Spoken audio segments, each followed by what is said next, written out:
Hi friends, welcome to my YouTube channel.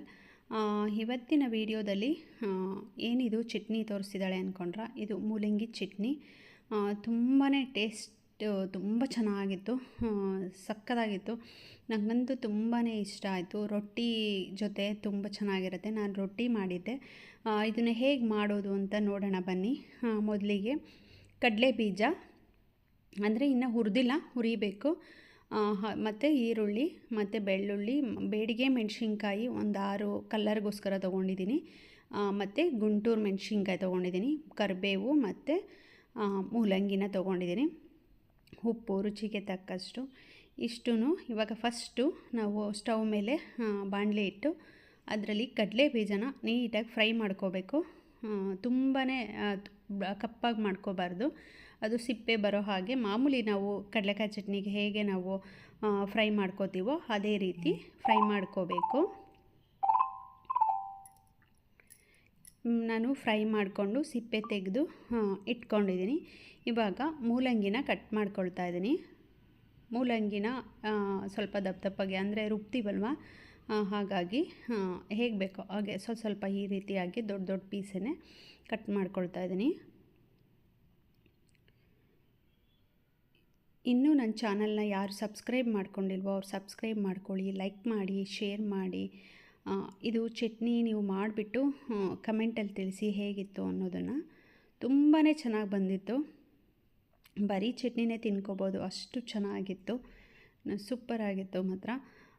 ಈರುಳ್ಳಿ ನಿಮಗೆ, ನನಗೆ ಕ್ವಾಂಟಿಟಿ ಒಂದು 4 ಜನಕ್ಕೆ ಮಾಡ್ತಾ ಇರೋದ್ರಿಂದ ಒಂದು ಈರುಳ್ಳಿ ಹಾಕ್ಕೊಂಡಿದ್ದೀನಿ. ಸ್ವಲ್ಪ ಬೇಕು ಅಂದರೆ ಈರುಳ್ಳಿ ಇನ್ನೂ ಒಂದು ಹಾಕ್ಕೋಬೋದು, ಚೆನ್ನಾಗಿರುತ್ತೆ ಅದನ್ನು.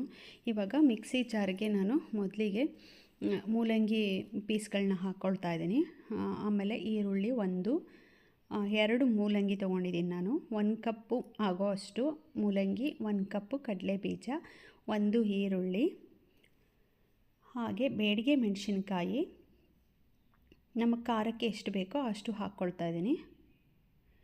ಮತ್ತು ಗುಂಟೂರು ಮೆಣಸಿನ್ಕಾಯಿ, ರುಚಿಗೆ ತಕ್ಕಷ್ಟು ಉಪ್ಪು, ಇಷ್ಟು. ಮತ್ತು ಇದ್ರ ಜೊತೆಗೆ ಸ್ವಲ್ಪ ನೀರನ್ನು ಹಾಕಿ ನಾವು ರುಬ್ಕೊಂಡು ಬರಬೇಕು. ಇದು ರುಬ್ಬಿದ್ದಾಗಿದೆ.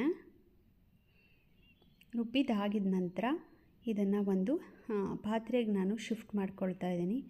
ನೋಡಿ ಎಷ್ಟು ಚೆನ್ನಾಗಿದೆ ಅಂದರೆ, ನಿಜವಾಗ್ಲೂ ಡೈಲಿ ಕಡಲೆಕಾಯಿ ಚಟ್ನಿ, ಕಾಯಿ ಚಟ್ನಿ ಈ ಥರ ತಿಂತಾ ಇರೋದಕ್ಕಿಂತ ಇದು ಒಂದು ಮಾಡಿದ್ರೆ ಚೆನ್ನಾಗಿರುತ್ತೆ ಅಂತ ಹೇಳಿ ನೋಡಿ ಇದನ್ನು ಒಂದು ಪಾತ್ರೆಗೆ ನಾನು ಶಿಫ್ಟ್ ಮಾಡ್ಕೊಂಡಿದ್ದೀನಿ. ಇದಕ್ಕೆ ಒಂದು ಒಗ್ಗರಣೆ ಕೊಡಬೇಕು. ಬಾಣಲಿಲಿ ಎಣ್ಣೆ ಇಟ್ಕೊಂಡಿದ್ದೀನಿ. ಎಣ್ಣೆಗೆ ಸಾಸಿವೆ ಹಾಕ್ತಾಯಿದ್ದೀನಿ. ಸಾಸಿವೆ ಸಿಡಿದ ನಂತರ ಬೆಳ್ಳುಳ್ಳಿ, ಜಜ್ಕೊಂಡಿರುವಂಥ ಬೆಳ್ಳುಳ್ಳಿ ಮತ್ತು ಕರಿಬೇವು. ನೀವು ಬೇಕು ಅಂದರೆ ಸ್ವಲ್ಪ ಹಿಂಗನ್ನು ಹಾಕ್ಕೋಬೋದು. ಹಿಂಗಿನ ಫ್ಲೇವರ್ ಇಷ್ಟ ಇಲ್ಲ ಅನ್ನೋರು ಅದನ್ನು ಸ್ಕಿಪ್ ಮಾಡ್ಬೋದು. ಇದು ಆಗಿದೆ. ಒಗ್ಗರಣೆ ಮಾಡಿ, ಒಗ್ಗರಣೆ ಎಲ್ಲನೂ ನಾವು ರುಬ್ಬಿರುವಂಥ ಚಟ್ನಿಗೆ ಮಿಕ್ಸ್ ಮಾಡ್ಕೊಳ್ತಾ ಇದ್ದೀನಿ.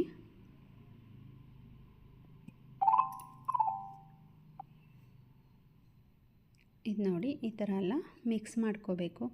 ತುಂಬಾ ಚೆನ್ನಾಗಿತ್ತು. ನೀವು ಮಾಡಿ ನೋಡಿಬಿಟ್ಟು ನನಗೆ ಕಮೆಂಟಲ್ಲಿ ತಿಳಿಸಿ ಹೇಗಿತ್ತು ಏನೋ ಅನ್ನೋದನ್ನು. ನೀಟಾಗಿ ಒಗ್ಗರಣೆ ಎಲ್ಲದಕ್ಕೂ ಮಿಕ್ಸ್ ಆಗಬೇಕು.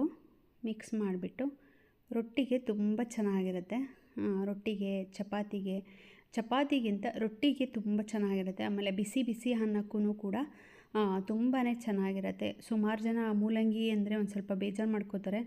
ಇದರಲ್ಲಿ ಮೂಲಂಗಿ ಸ್ಮೆಲ್ಲೇ ಬರಲ್ಲ, ಅಷ್ಟು ಚೆನ್ನಾಗಿತ್ತು. ನನಗಂತೂ ತುಂಬಾ ಇಷ್ಟ ಆಯಿತು.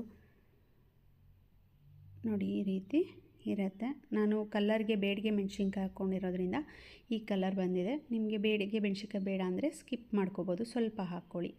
Thank you.